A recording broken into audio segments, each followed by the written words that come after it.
Breaking news आ रही है उत्तर प्रदेश के बुलंदशहर से। जी हां, रेप पीड़िता को जिंदा जलाकर उसकी हत्या के मामले में पुलिस ने 5 आरोपियों को गिरफ्तार किया है। बुलंदशहर का यह मामला है। 2 आरोपी अब भी फरार चल रहे हैं। उधर डीएम और एसएसपी ने पीड़ित परिवार से मुलाकात कर सुरक्षा का भरोसा दिलाया है। आपको बता दें कि रेप पीड़िता को आरोपियों ने पेट्रोल छिड़ककर जिंदा जला दिया था और पीड़िता ने मंगलवार को दिल्ली के आरएमएल अस्पताल में दम तोड़ दिया और पीड़िता के साथ रेप का मामला करीब ये 3 महीने पुराना बताया जा रहा है। डीएम एसएसपी ने परिवार से मुलाकात की। अभी तक 5 आरोपियों को गिरफ्तार किया गया है, 2 अभी भी फरार हैं और ये मौके की तस्वीर आपको दिखा रहे हैं। 5 आरोपी गिरफ्तार किए गए हैं। डीएम और एसएसपी मिलने पहुंचे पीड़ित परिवार से, लेकिन उस परिवार का क्या हाल है वो तस्वीरों में आपको दिखा रहे हैं। रेप पीड़िता को जिंदा जला दिया गया था। आरएमएल अस्पताल उसे लाया गया दिल्ली में इलाज के लिए, जहां उसने दम तोड़ दिया।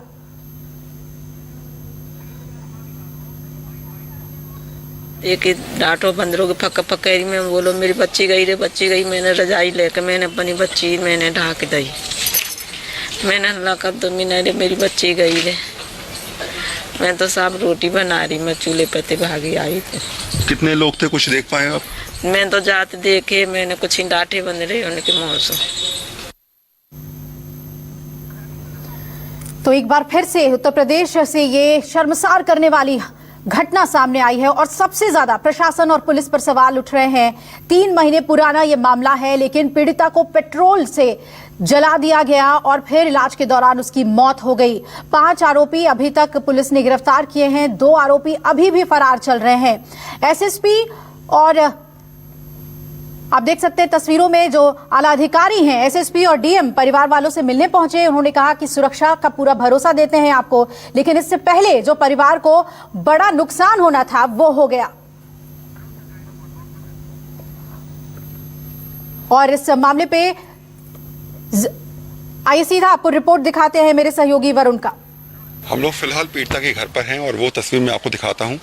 कहा जा रहा है जब पीड़िता को जलाया गया तो उस समय उसकी मां ने कोशिश करी कि उसको बचाया जाए और यही आप देख सकते हैं कि जले हुए कपड़े यहाँ पर रखे हुए हैं, साथ में कंबल भी है। उस समय बाकायदा कोशिश की गई कि पीड़िता को जलाने वाले लोगों को पकड़ा जाए, लेकिन वो तब तक भाग चुके थे और ऐसे में पीड़िता को बचाने का लगातार यहाँ पर प्रयास किया जा रहा है। देख सकते हैं किस तरीके से यहाँ पर जो है वो उसे कपड़े जले हुए रखे हुए हैं। यहाँ इसके अलावा कंबल जो है वो जला हुआ है। ये कोशिश, ये प्रयास था उस समय कि अपनी बेटी को बचा लिया जाए। इंसाफ तो मिल नहीं पा रहा था, इंसाफ की कोशिश लगातार की जा रही थी। कोशिश ये की जा रही थी कि किस तरीके से चीज़ों को जो है वो इंसाफ में तब्दील किया जाए, लेकिन हालात और तस्वीर अपने आप में समझाने के लिए काफ़ी है कि पीड़िता चली गई, उसको बचाने का प्रयास भी हुआ, लेकिन आखिरी गुहार वो ये लगाती रही कि उसको इंसाफ चाहिए। अपने सहयोगी शहनवाज के साथ वरुण सिन्हा, न्यूज़ 24 बुलंदशहर।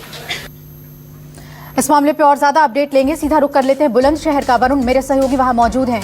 वरुण, आप मौके पर पहुंचे, परिवार ने सारी बातें आपको बताई होंगी। इस मामले में अभी तक पुलिस पर जो आरोप लग रहे हैं कि जांच में भारी लापरवाही बरती गई है, क्या कुछ बातें सामने आ रही हैं?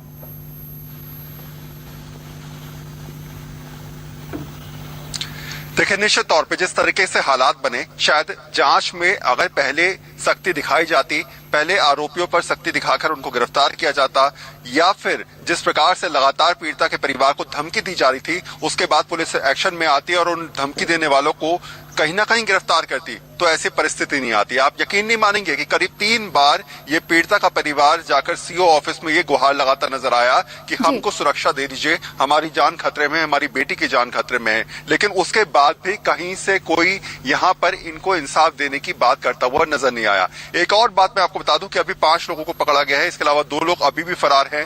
डीएम और एसएसपी यहाँ पर आकर ये समझाते नजर आए कि हम लोग आपका साथ देने के लिए तैयार हैं, आप परेशान मत होइए, आपको इंसाफ मिलेगा। लेकिन मैंने पहले भी कहा कि जब हालात खराब हो जाते हैं, जब तस्वीर बदल जाती है, जब पीड़िता चली जाती है, तो ऐसे में उस इंसाफ का क्या अर्थ है, या फिर कहा जाए उस इंसाफ को लेकर किस तरीके से ये लोग सजग रहेंगे, वो जरूर देखना होगा। परिवार अब ये कह रहा है कि आखिर अब इंसाफ मिल भी जाता है तो सोचिए क्या हमारी बेटी वापस आ जाएगी, क्या हालात सुधर जाएंगे? नहीं होगा। लेकिन उन लोगों के साथ साथ पुलिस प्रशासन पर भी कार्रवाई होनी चाहिए जो लोग उस समय इन्वॉल्व थे और उन्होंने कहीं ना कहीं लापरवाही बरती। परिवार ये भी डिमांड कर रहा है। जी बिल्कुल, वक्त रहते अगर एक्शन लिया जाता तो आज इनकी बेटी इनके साथ होती और न्याय की लड़ाई लड़ रही होती। वरुण, 3 महीने पुराना ये मामला बताया जा रहा है, पुलिस की तरफ से क्या कहा जा रहा है? अब तो बेशक वो कहेंगे कि हम आपको सुरक्षा मुहैया कराएंगे, तमाम इसमें कड़ी जांच होगी, लेकिन 3 महीने तक अभी तक पुलिस क्या कर रही थी इस मामले में?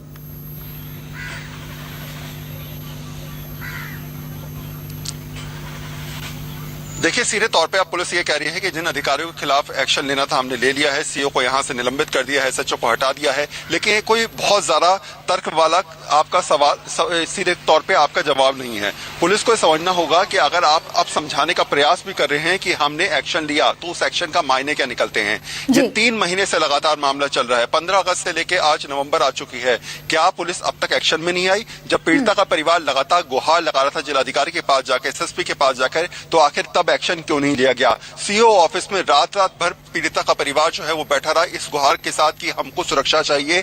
गांव में लगातार दबंगाई हमारे साथ हो रही है, हम जब भी जाते हैं हमें परेशान किया जाता है, तो आखिर इंसाफ हमें कब मिलेगा? ये तमाम ऐसी चीजें थी जो कहीं ना कहीं समझाने के लिए काफी है कि परिस्थितियां और हालात बहुत ज्यादा खराब होते चले गए, और शायद यही वजह है कि लगातार अब पीड़िता का परिवार इंसाफ मांग रहा है। जी बिल्कुल वरुण, आप नजर बनाए रखें, हम आपके पास अपडेट के लिए लौटेंगे। शुक्रिया इस केस से जुड़ी हुई सभी जानकारी हमें देने के लिए।